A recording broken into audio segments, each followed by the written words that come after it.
इन सब के बीच अंतर्राष्ट्रीय मंच पर घटनाक्रम भी बहुत तेजी के साथ बदल रहे हैं, जिसे लेकर यह सवाल भी उठने लगा है कि क्या इजराइल और हमास के बीच जारी जंग दुनिया को तीसरे विश्व युद्ध की ओर धकेल देगी। क्योंकि जैसे जैसे वक्त बीत रहा है, इजराइल और हमास के बीच छिड़ी जंग इस्लामिक वर्ल्ड बनाम पश्चिमी देश होती जा रही है।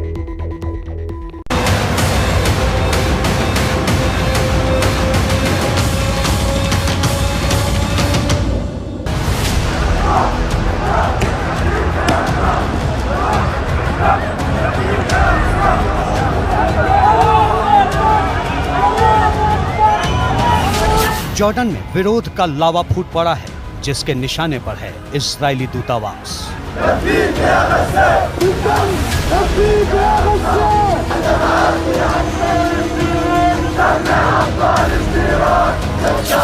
इस्तांबुल में इजरायली कॉन्सुलेट के बाहर गुस्से की आग भड़क रही है।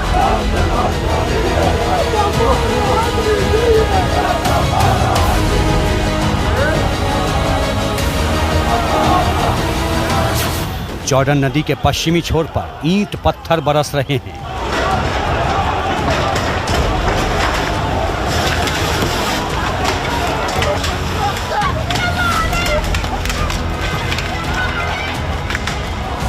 मैं इस समय फिलिस्तीन की राजधानी रामल्ला में हूं और ये रामल्ला का सिटी सेंटर है। ये वो सिटी सेंटर है जहां कल रात में जम करके पत्थर चले हैं, जम करके विरोध हुआ है और ये जो अस्पताल पर हमला हुआ है गाज़ा के, उसके विरोध में यहाँ पर जम करके कल हंगामा बरसा है। ये उसी सिटी सेंटर की तस्वीर है। देखिए यहाँ पर अभी भी हमको दिखाई पड़ रहे हैं, ये सब पत्थर हैं। कल रात में जम करके यहाँ पत्थर चले हैं और हर तरफ यहाँ पर पत्थर बिखरे हुए हैं। यहाँ पर फायर हुए हैं। फिलिस्तीन की पुलिस ने यहाँ से हटाने के लिए प्रदर्शनकारियों को फायर किए हैं। लोग काफ़ी गुस्से में थे। देखिए यहाँ लिखा हुआ है वी रामल्ला। यही वो जगह है जहाँ पर जम करके रात भर विरोध हुए हैं। जैसे ही ये खबर आई गाज़ा में अस्पताल पर हमला हुआ है, उसके बाद लोगों का गुस्सा फूट पड़ा और बड़ी तादाद में वो यहाँ पर उतर आए। सीरिया, इराक, ट्यूनीशिया, लेबनान और भी कई मुस्लिम देश इसी तरह सुलग रहे हैं। इन तमाम मुल्कों में इजराइल के खिलाफ गुस्सा बढ़ता जा रहा है।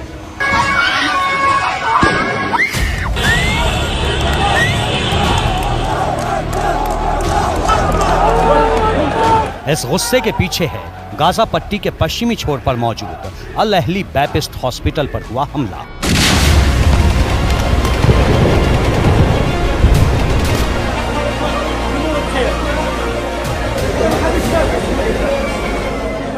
जिसने 500 से भी ज्यादा लोगों की जान ले ली। दर्जनों लोग घायल हुए और दो हिस्सों में बढ़ती दुनिया के बीच की दरार और चौड़ी हो गई।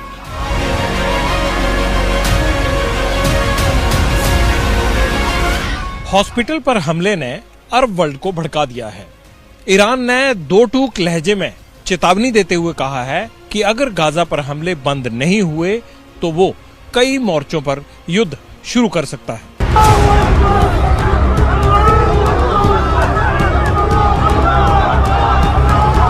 अस्पताल पर हमले का असर ये हुआ है कि अब तक हमास के साथ इजराइल की लड़ाई पर न्यूट्रल रहने वाले जॉर्डन ने भी कड़ा रुख अपना लिया है। हमले के बाद जॉर्डन ने अमेरिकी राष्ट्रपति जो बाइडेन के साथ शिखर सम्मेलन रद्द कर दिया, जिसके जरिए मिडिल ईस्ट में संघर्ष विराम का रास्ता निकल सकता था।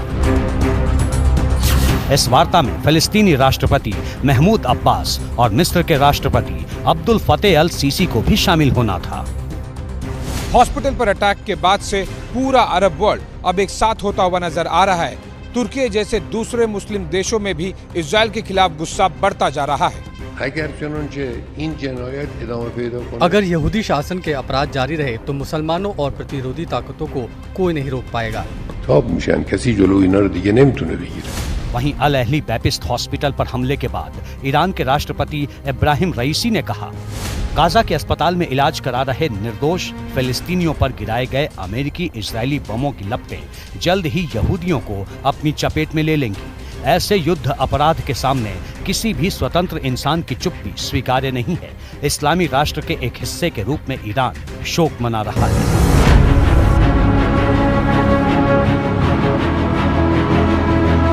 अब सवाल है, क्या अल अहली बैपिस्ट हॉस्पिटल पर हमले ने तीसरे विश्व युद्ध का ट्रिगर दबा दिया है? क्या अब अरब वर्ल्ड बनाम वेस्टर्न वर्ल्ड के बीच महायुद्ध छिड़ने वाला है?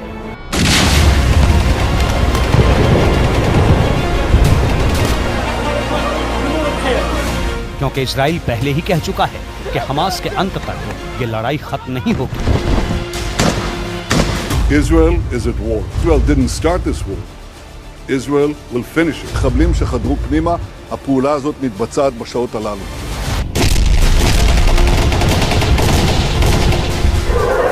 इजराइल आर पार के मूड में है, लेकिन हमास भी झुकने को तैयार नहीं।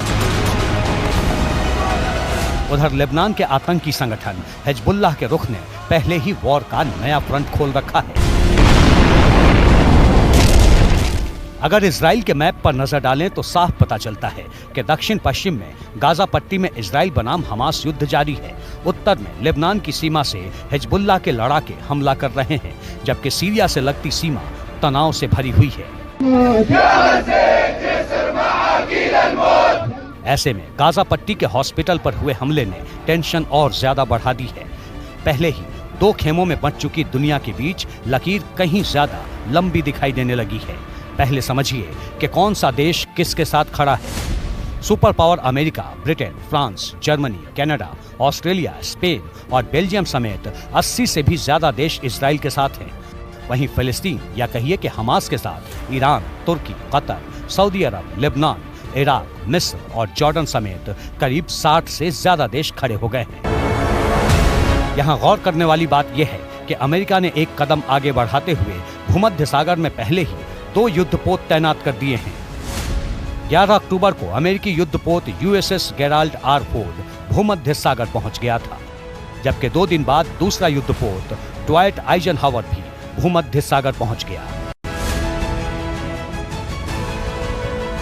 अमेरिका हर तरह से इजराइल की मदद कर रहा है, यहां तक कि अमेरिका ने गाजा पट्टी के हॉस्पिटल पर हमले को लेकर भी इजराइल को clean chit they the. I was deeply saddened and outraged by the explosion at the hospital in Gaza yesterday. And based on what I've seen, it appears as though it was done by the other team, not you. इधर America का सहयोगी देश Britain भी भूमध्य सागर में royal navy की तैनाती कर चुका है, जो संकेत है कि मिडिल ईस्ट में भड़की युद्ध की चिंगारी बुझने के बजाय हर बदलते दिन के साथ और तेज होती जा रही है। युद्ध के पहले दिन से अमेरिका इजराइल के साथ है।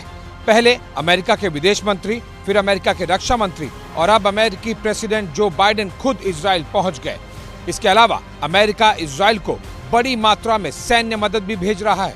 वहीं ईरान हमास को सपोर्ट कर रहा है। वो इजराइल के खिलाफ इस्लामिक वर्ल्ड को एक साथ लाने की कोशिश में जुटा हुआ है। इस बीच गाजा के हॉस्पिटल पर हमले ने ईरान को बड़ा मौका दे दिया है। ईरान के विदेश मंत्री हुसैन अमीर अब्दुल्लाहियन इराक, लेबनान और कतर का दौरा कर चुके हैं।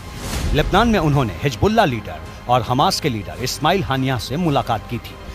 ऐसे में सवाल है, क्या गाजा के अल अहली बैपिस्ट हॉस्पिटल पर हमला तीसरे विश्व युद्ध का अलार्म है?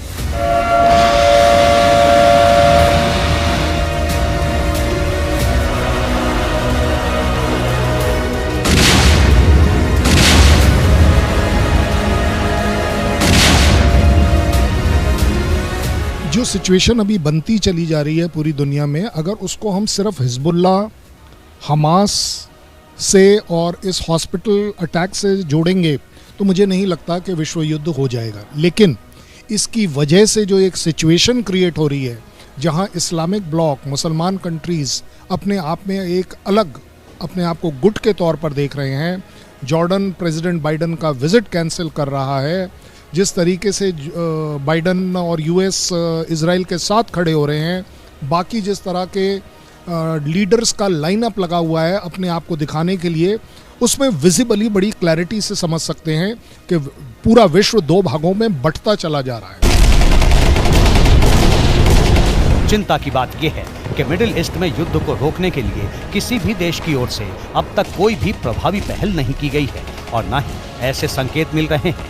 जैसे जैसे युद्ध आगे बढ़ रहा है, अंतर्राष्ट्रीय मंच पर तनाव कहीं ज्यादा बढ़ रहा है।